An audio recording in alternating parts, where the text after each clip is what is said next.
Hello student, आज हम कक्षा 9 की वर्कशीट 52 करेंगे। सब्जेक्ट है हमारा साइंस, और साइंस में हम अभी संयोजी ऊतक के बारे में समझेंगे।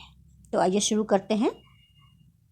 क्या रक्त भी एक प्रकार का ऊतक है? सबसे पहले यही क्वेश्चन आया है, तो इसका उत्तर होगा कि हाँ, रक्त भी एक प्रकार का ऊतक है, जिसको हम अभी आगे समझेंगे। वे ऊतक जिनकी कोशिकाएं आपस में कम जुड़ी हुई होती हैं और अंतर कोशिकीय आधात्री में धसी होती हैं, उनको संयोजी ऊतक कहते हैं। मतलब इनकी जो कोशिकाएं होती हैं वो दूर दूर होती हैं, और ये दो कोशिका के बीच में जो लिक्विड होता है, जो आधात्री होती है, उसमें ये धसा हुआ होता है। रक्त भी एक प्रकार का संयोजी ऊतक है। संयोजी ऊतक के दो भाग होते हैं, इसके दो पार्ट्स होते हैं। एक तो कोशिका वाला पार्ट हो गया, और दूसरा हो गया अंतर कोशिकीय आधात्री, यानी दो कोशिकाओं के बीच में आधात्री पाया जाता है। लिक्विड होता है या फिर सॉलिड होता है। आधात्री कभी जेली की तरह, तो कभी तरल, सघन या कठोर हो सकती है। तो आधात्री जो होती है कभी कभी जेली लाइक होती है, कभी बहुत ज़्यादा सघन होती है, कभी बहुत ज़्यादा कठोर होती है। हर प्रकृति की हो सकती है, और इसकी प्रकृति जो है वो संयोजी ऊतक के कार्य के अनुसार होती है। मतलब जैसा काम होगा संयोजी ऊतक का, आधात्री भी उसी तरीके का होगा। तरल हो सकता है, या फिर कठोर, या फिर सघन हो सकता है। अब विभिन्न प्रकार के संयोजी ऊतक को देखते हैं। पहला है रक्त, दूसरा अस्थि, तीसरा उपास्थि, फिर स्नायु, फिर कंडरा, फिर एरियोलर, और लास्ट है वसामय। इसको सबको हम एक एक करके देखेंगे और समझेंगे। रक्त देखते हैं सबसे पहले। इसके तरल आधात्री भाग को प्लाज्मा कहते हैं। जैसे कि आपने पढ़ा, दो भाग होता है, एक कोशिका का भाग होता है, एक आधात्री का भाग होता है। तो रक्त का जो आधात्री भाग होता है उसको प्लाज्मा कहते हैं। और ये प्लाज्मा जो है उसमें 3 तरह की कोशिकाएं होती हैं। कौन कौन? आरबीसी, डब्ल्यूबीसी और प्लेटलेट्स। ठीक है।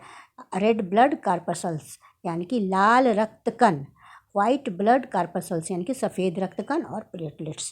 आपने देखा होगा, डेंगू जब हो जाता है तो हमारे शरीर में प्लेटलेट्स की कमी होती है, तो फिर खून चढ़ाया जाता है। खून से प्लेटलेट्स को अलग किया जाता है ब्लड से, और फिर उसको रोगी को दिया जाता है। तो ये सारी चीज़ें इनमें पाई जाती हैं प्लाज्मा में। यह शरीर में विभिन्न कार्य अब दिया हुआ है कि ये क्या क्या करती हैं। तो ये ऑक्सीजन, CO2, हार्मोन, अपशिष्ट पदार्थ और पचे हुए भोजन, इन सब को एक जगह से दूसरे जगह तक पहुंचाती हैं। यानी कि रक्त जो बहता है वो रक्त के अंदर ये सारे मौजूद होते हैं। ऑक्सीजन जैसे आपने सांस में लिया, और पूरे शरीर को ऑक्सीजन चाहिए तो ब्लड के थ्रू जाएगा। CO2 हमारे शरीर से बाहर निकलना है, तो ये भी उसी के थ्रू, ब्लड के थ्रू ही जाता है। हार्मोन, विभिन्न प्रकार के हार्मोन हमारे शरीर में होते पाए जाते हैं। तो ये या फिर अपशिष्ट पदार्थ होते हैं, या हमारा पचा हुआ भोजन, जो कि हम खाना खाते हैं, और भोजन जो पचता है, जो रस बनता है, वो भी रक्त के द्वारा ही एक जगह से दूसरी जगह तक जाता है। यहाँ हम देखेंगे ब्लड का है, प्लाज्मा है, इसके अंदर WBC है, श्वेत रक्त कण जिसको लिखा हुआ है, RBC लाल रक्त कण। ये आपको अच्छे से बना के समझ लेना है। अब दूसरा है अस्थि। अस्थि यानी हड्डी, हम बोलचाल की भाषा में बोलते हैं। यह मजबूत होता है और कठोर होता है, और इसकी जो आधात्री होती है उसमें कैल्शियम, फास्फोरस होता है, इसके कारण ये कठोर होता है। हम बोलते हैं ना, दूध ज़्यादा पियो तो क्या होगा, उससे कैल्शियम मिलेगा, और उससे हमारी हड्डियाँ मजबूत होती हैं। तो कैल्शियम से हड्डियाँ इसलिए मजबूत होंगी क्योंकि कैल्शियम ही इसका आधात्री है, अस्थि का आधात्री है। और इस आधात्री में इसकी कोशिकाएं धसी हुई होती हैं, और ये हमारे शरीर का पूरा पिंजरा तैयार करता है। यानी हमारा जो पूरा हमारी बॉडी है उसका ढांचा अस्थि से ही बनता है, और अस्थि ही हमारे शरीर को आकृति देती है। और हमारी जो शरीर में जो भी बोन है, बोन के ऊपर यानी अस्थि के ऊपर ही मसल्स चढ़े हुए होते हैं। मसल्स भी इनके ऊपर ही टिके होते हैं, जिनको मांसपेशियां बोलते हैं। तो ये मांसपेशियां और शरीर के मुख्य अंगों को सहारा देती हैं। तीसरा है उपास्थि। अस्थि के बाद उपास्थि। उपास्थि जो है उसकी आधात्री ठोस होती है, सॉलिड होती है, प्रोटीन और शर्करा की बनी हुई होती है।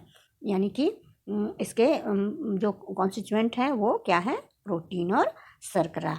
इसके कारण ये मजबूत होता है और लचीला होता है, और ये कोशिका के बीच में इनके काफ़ी स्थान होता है, काफ़ी जगह होती है। जैसे कि सेल्स, जैसे मैं आपको दिखाऊं, इस तरीके से इनके बीच में काफ़ी थोड़ा स्पेस होता है।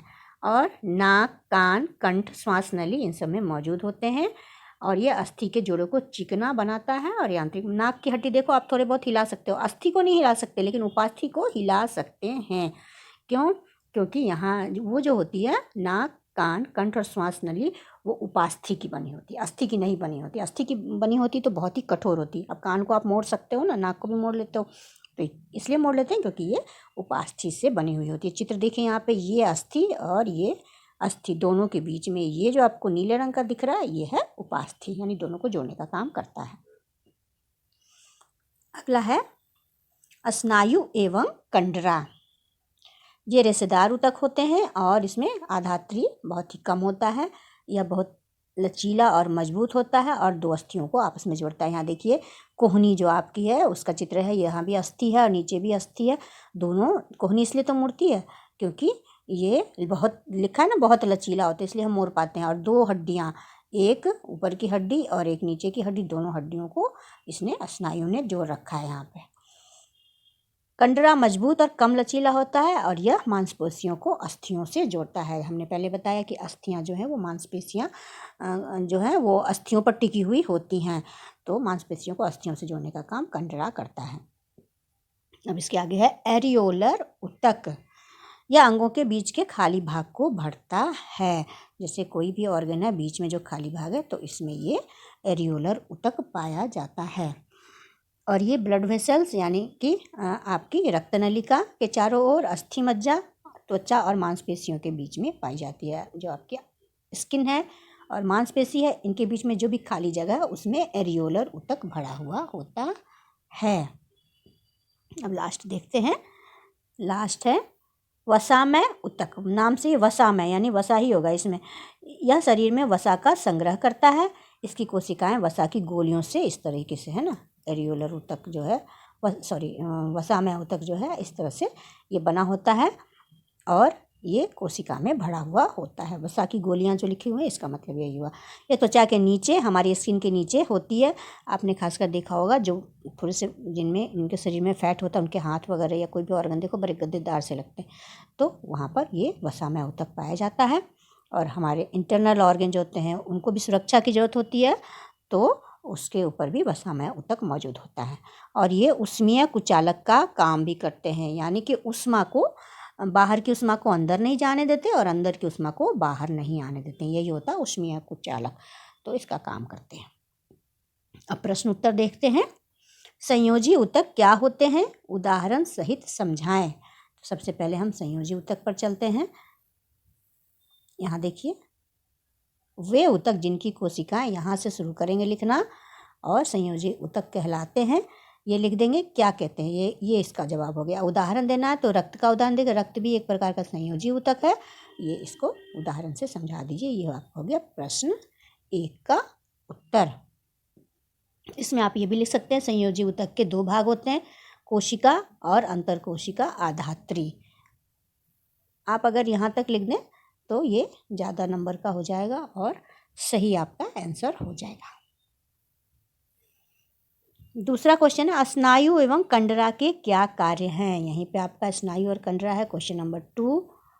तो आपको ये इतना तो लिखना ही चाहिए, इतना लिख देंगे तो इसके थोड़ी सी इसके बारे में जानकारी हो जाएगी। और कार्य जो ये लिखा है कि ये 2 अस्थियों को जोड़ता है, ये मजबूत लचीला होता है, तो कंडरा और उसका सारा आ जाएगा, तो आप इतना लिख देंगे।